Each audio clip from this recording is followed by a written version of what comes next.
saya Wijimita Safitri, NPM 1804040103, mahasiswa semester 6, Prodi Ekonomi Syariah di IAIN Metro Lampung. Video ini saya buat guna memenuhi tugas UTS Manajemen Pemasaran dengan dosen pengampu Ibu Hermanita. Materi yang akan saya bahas yaitu dari bab 1 sampai dengan bab 5. Berikut penjelasannya. Bab pertama yaitu tentang manajemen pemasaran.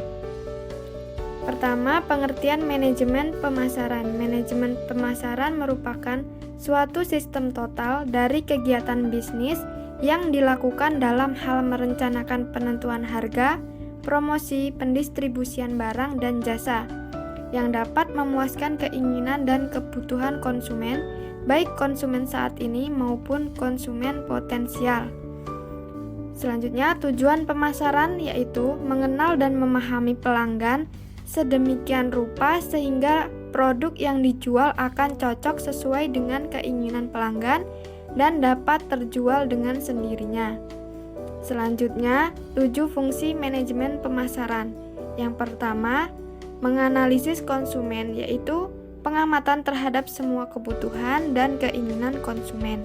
Yang kedua, penjualan produk dan jasa, yaitu melakukan banyak aktivitas dalam pemasaran seperti advertising, personal selling, sales promotion, dan publisitas.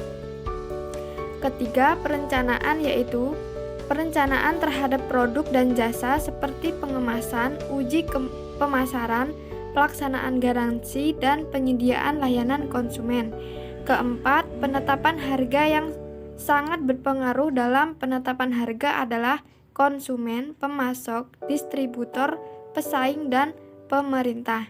Yang kelima, distribusi, yaitu terdiri dari pergudangan, cakupan distribusi, saluran distribusi, penjualan grosir, tingkat dan lokasi persediaan, retail dan lokasi retail. Keenam, riset pemasaran, yaitu pengelompokan, pencatatan, dan penganalisisan suatu informasi dengan berbagai personal yang berkaitan dengan pemasaran. Dan yang terakhir atau ketujuh, analisis peluang, penilaian terhadap biaya, resiko, dan manfaat yang terkait. Selanjutnya, bab 2 membahas tentang peranan pemasaran dalam masyarakat. Peran pemasaran dalam memenuhi kebutuhan dan keinginan manusia. Setiap orang akan selalu berusaha memenuhi kebutuhan dan keinginannya dengan menggunakan barang atau jasa yang ada, yaitu dengan cara menarik manfaat dari suatu produk. Semua kegunaan itu dapat timbul karena adanya proses pemasaran. Berikut ini nilai guna suatu barang, diantaranya nilai guna karena bentuk, from utility, nilai guna karena tempat, place utility, nilai guna karena milik, ownership utility, nilai guna karena waktu, time utility, nilai guna pelayanan, service utility, kegunaan dasar, elementary utility.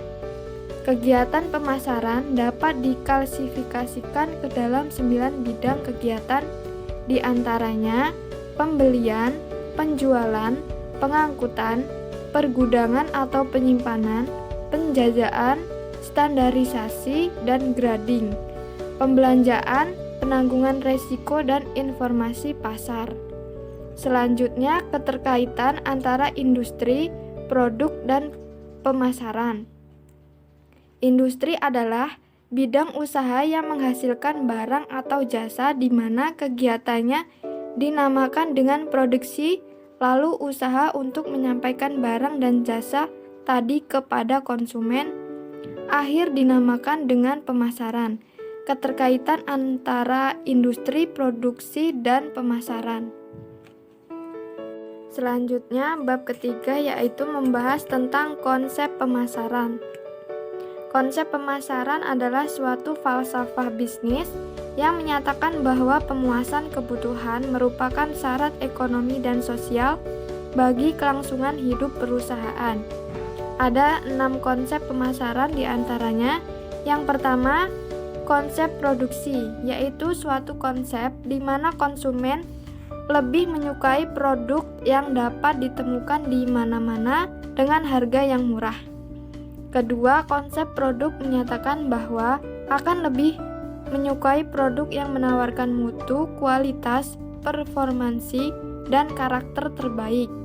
Ketiga, konsep penjualan, yaitu menghasilkan produk apa adanya.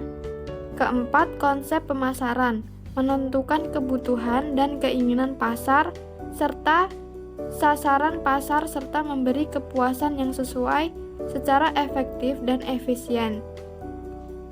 Yang kelima, konsep pemasaran sosial, yaitu menentukan kebutuhan, kepentingan, dan keinginan pasar, memberi kepuasan kepada konsumen, serta tetap memperhatikan kesejahteraan masyarakat luas. Dan terakhir, konsep pemasaran global, yaitu memfokuskan semua sumber daya yang ada untuk menghadapi tantangan pasar modal dan mendapatkan kesempatan di sana. Yang selanjutnya yaitu kebutuhan, keinginan, dan permintaan. Titik tolak disiplin pemasaran terletak pada kebutuhan dan keinginan manusia. Manusia memiliki aneka kebutuhan dan keinginan yang terus meningkat. Kebutuhan manusia adalah suatu keadaan akan sebagian dari pemuasan dasar yang dirasakan atau disadari, dan keinginan adalah hasrat akan pemuas tertentu dari kebutuhan tersebut. Berikut 5 syarat agar terjadi jual beli. Yang pertama, sekurang-kurangnya terdapat 2 orang atau lebih. Yang kedua, masing-masing pihak mempunyai sesuatu yang mungkin bernilai bagi pihak lain. Yang ketiga, setiap pihak mampu berkomunikasi dan mengirimkan sesuatu produk kepada yang lain. Yang keempat, setiap pihak bebas menerima atau menolak tawaran. Dan yang kelima, setiap pihak percaya bahwa memang cepat atau perlu untuk berhubungan dengan pihak lain. Jika syarat tersebut terpenuhi, maka akan terjadi jual beli. Selanjutnya, bab keempat membahas tentang pasar, sasaran pasar, dan segmentasi pasar. Pertama, pasar. Pasar adalah hubungan atau pertemuan antara konsumen atau pembeli dengan produsen atau penjual dari suatu produk tertentu. Secara ringkas, pengertian pasar meliputi 3 komponen. Yang pertama, sekelompok orang atau lembaga yang mempunyai kebutuhan atau keinginan untuk dipenuhi. Yang kedua, mempunyai kemampuan untuk membeli atau berdaya beli. Yang ketiga, berkeinginan atau bersedia melakukan pertukaran untuk memenuhi kebutuhan dan keinginannya. Manajemen pemasaran dapat memandang pasar sebagai suatu keseluruhan atau pasar total, atau sebagai suatu pasar yang terdiri dari berbagai bagian pasar atau pangsa pasar. Jenis-jenis pasar diantaranya: yang pertama, jenis pasar berdasarkan wujudnya, yaitu pasar nyata, pasar tak nyata atau abstrak. Yang kedua, berdasarkan strukturnya, yaitu pasar persaingan sempurna dan pasar persaingan tidak sempurna. Selanjutnya, segmentasi pasar. Segmentasi pasar adalah pembagian sebuah pasar terdiri dari beberapa konsumen, pemilihan sasaran atau target pasar, yang mencangkup dimensi pasar konsumen, perilaku konsumen, segmentasi pasar, dan kriteria yang digunakan, peramalan potensi sasaran pasar, dan penentuan wilayah pasar penjualan. Selanjutnya, bab 5 yaitu membahas tentang peranan pemasaran.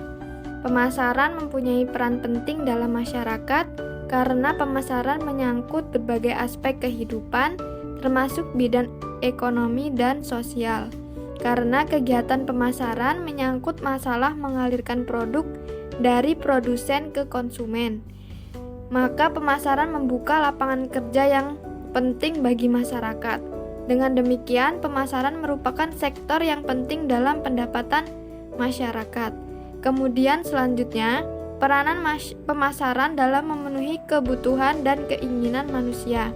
Jadi, pemasaran mempunyai peranan yang sangat penting dalam meningkatkan daya guna suatu barang yang tadinya kurang berarti di suatu tempat atau pada suatu waktu menjadi tinggi nilainya di daerah lain atau saat berikutnya.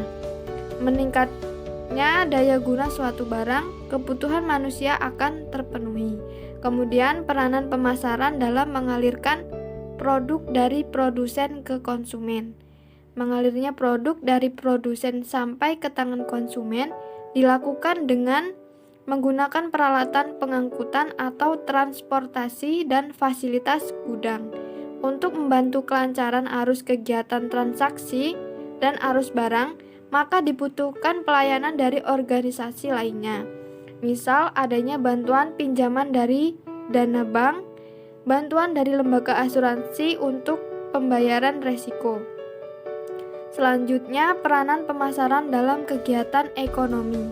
Peranan sistem pemasaran makro adalah untuk dapat terpenuhinya permintaan yang heterogen dengan penawaran yang heterogen sehingga pada waktu yang sama tercapai tujuan masyarakat yang diharapkan.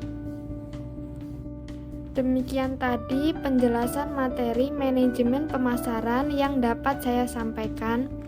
Terima kasih, saya akhiri. Wassalamualaikum warahmatullahi wabarakatuh.